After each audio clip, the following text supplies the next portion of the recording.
What is up, though, Lions fans? It's your boy Motor City Don P, and we are back here once again. You already know what time it is. It is time for the NFC North Report Vikings edition, week number 5. That's right. We are rolling right along. It is week number 5.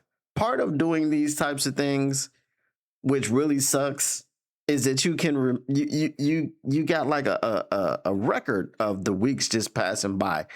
It's week 5 right now, and before you know it, it'll be week 17, and it'll suck because football will be about to be over. You know, the playoffs will be there. The Lions will win the Super Bowl, and then it'll be great, and then it'll be the offseason. And then we'll be able to gloat for the entire offseason about being the Super Bowl champs. I digress. Once again, you know the Motor City Cats are indeed back at it. We came to give you stats, not none of that static. Whatever you do, make sure you keep your Lions news and your NFC North news pragmatic. Let us get to this Vikings and this Browns game. The final score was 21-17. The Vikings bested the Browns in London. The Vikings became the first team in NFL history to play back-to-back games overseas. That shows you what they think about the Vikings. It either means that they think that the Vikings are really good and they want to showcase the talent to the international constituents, or it means they think that the Vikings suck and they're just keeping them overseas. Either way, that's what that was. Look, I told you guys last week, the Minnesota Vikings have a bit of a problem. The problem seems to not have gone away. The problem seems to not have been fixed. The problem seems to not have been adjusted. The problem is the offensive line. Now, I know that they invested all this money and all these resources into the offensive line, but people got injured, people got hurt, people are underperforming, and it just isn't looking good. And Carson Wentz isn't helping matters. With his Uncle Rico release, I don't know what it is with all these quarterbacks with the Uncle Rico release. With Carson Wentz has got it, Michael Penix has got it. I don't know what it is, but it is what it is. He's not making matters any better. He's not helping things. He's herky-jerky back there. He looks he looks like a crash test dummy, if I'm being honest with you. He just kind of throws himself around. He's looking like Trevor Lawrence out there. And it's effective to a degree, and the degree is when you play the Cleveland Browns, right? That's the degree that is effective to. When you play the Cleveland Browns and the Cincinnati Bengals, the two oh hell no teams. When you play those teams, it's effective. When you play the Pittsburgh Steelers, it's ineffective, or ineffective, I should say. So what's looked like a season of, I don't know what was expected of the Minnesota Vikings. I don't know if they were expected to be good again, and no one expected them to win 14 games, but they were expecting J.J. McCarthy to come in and be the heir apparent. J.J. McCarthy looked like he's gotten benched. Now it looks like, I don't know if they're better with Carson Wentz. I've seen Carson Wentz beat two bad teams. They beat the brakes out of the Cincinnati Bengals in his first start, and he looked pedestrian in that start. It was just that the Cincinnati Bengals were so bad that it really kind of masked things. And then, as I said, they played the Pittsburgh Steelers, and, he didn't look great. And now they played the Cleveland Browns. He didn't really look great, but it was enough to get the job done because the Cleveland Browns don't have any semblance of an offense, but they were still able to put up 17 points against the Minnesota Vikings. Now, the fact that the Minnesota Vikings can't protect Carson Wentz shows in the fact that they were sacked 3 times. Now, Myles Garrett didn't get one of those sacks. He actually did get a really close. It was close to a sack, but he got him right after he crossed the line of scrimmage. So it was just for a minimal gain. It wasn't for a sack. The Cleveland Browns are the number 1 defense for a reason, even though they just traded Greg Newsome, and they traded Greg Newsome to the Jacksonville Jaguars. They traded Greg Newsome to the Jacksonville Jaguars for a corner, which Greg Newsome is. And Cleveland sent them a 6th round pick. And they sent back the corner and a 7th round pick.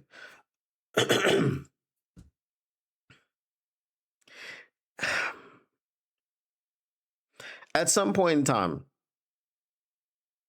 we're going to stop being on the outside looking in at these trades. I firmly believe it, because you're like, damn, he just went for a 6th round pick. I mean, they got a player back, but who is the player? Tyrell Crosby or something like this? No, not the lineman. It's a cornerback.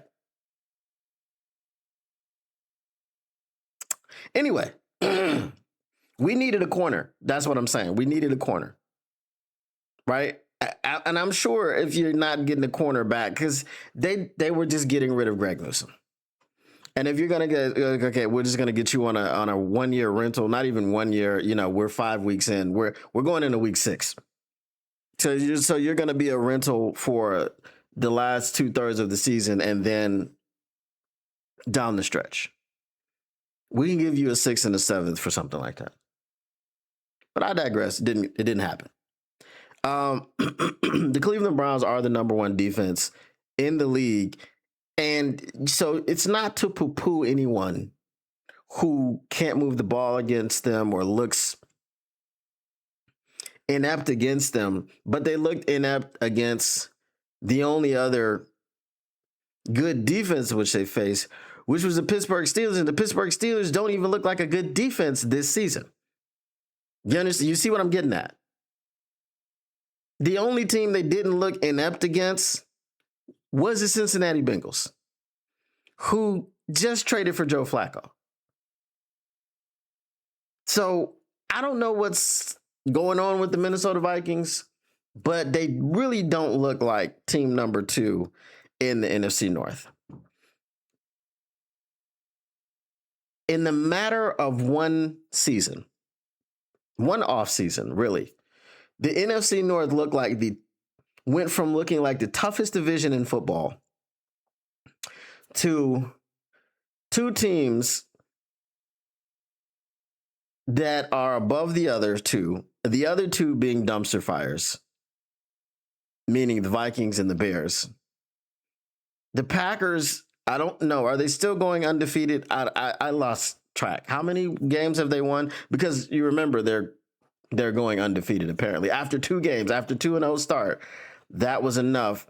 That was enough for Rasheed Walker. He had seen enough, and it was undefeated time. They're going undefeated for the rest of the season. I just want to know how that worked out. Are they still going undefeated? Is there still a chance? I know they've lost a game here and there, but can they go undefeated still? Somebody hit up Rasheed Walker and ask him to come and let me know what undefeated means in his mind.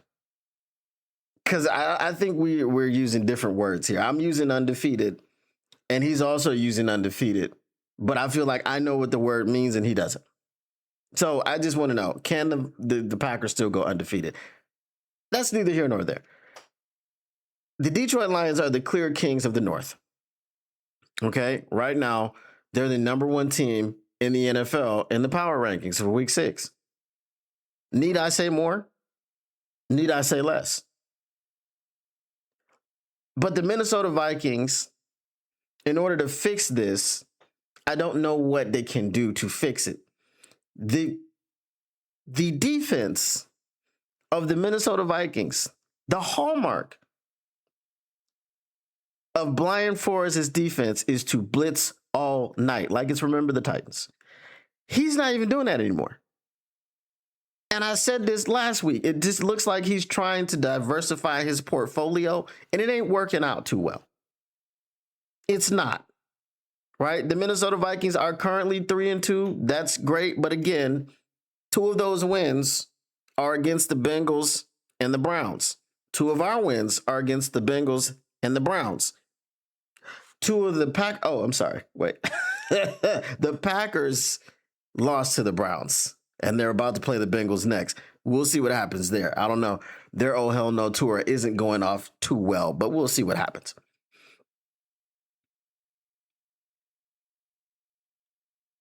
The difference between two of our wins being against the Bengals and the Browns and two of the Vikings wins being against the Bengals and the Browns is the only team that they've looked good against in these 5 games has been the Bengals. It took a last-minute drive to come back from behind to beat the Bears. Neither one of those teams looked great in that game.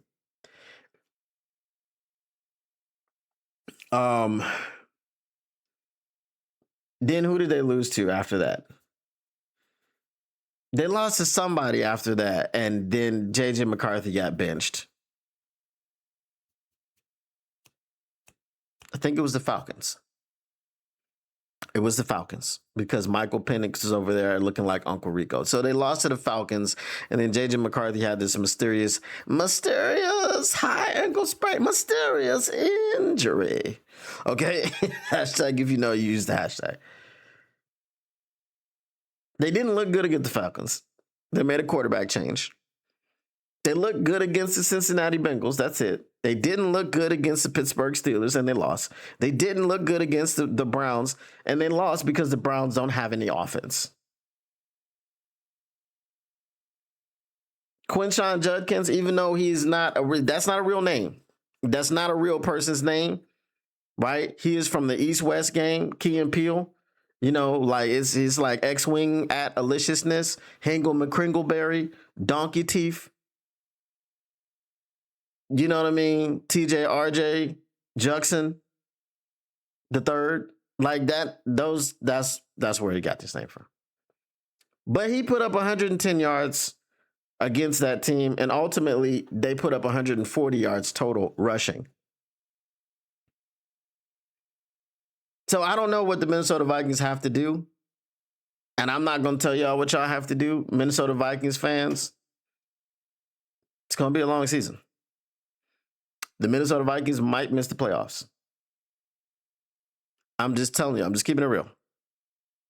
The Minnesota Vikings might miss the playoffs. Now, what looked like a detriment to us in the NFC North is now looking like our favor as we have to play the AFC North. The Browns, cheeks. The Bengals, cheeks. The Ravens, inexplicably cheeks. And the Pittsburgh Steelers, That's the Pittsburgh Steelers. So what was looking like a very daunting schedule doesn't look all that daunting at all. So who knows? I don't know. But look, the Minnesota Vikings have issues. They need to get their offensive line together. Their quarterback situation is in flux. Their defense is not looking like the defense of old. So, hey, we'll see what happens. But that has been the NFC North Report Minnesota Vikings edition. Stay tuned for the NFC North Report Detroit Lions edition, as we always do. But until then, the Motor City Cats are indeed back at it. We came to give you stats and not none of that static. Whatever you do, make sure you keep your Lions news pragmatic. And we are out. Peace. What up, though, Lions fans? It's your boy, Motor City Don P here. Listen, if you want to continue keeping your Lions news pragmatic, if you want to keep getting the stats and not none of that static, make sure you smash that like button. Make sure you subscribe. Make sure you share and let everybody know what's going on around here. And turn on your notifications, because how else would you know that we're up in here keeping your Lions news pragmatic? Appreciate you once again, and we are out. Peace.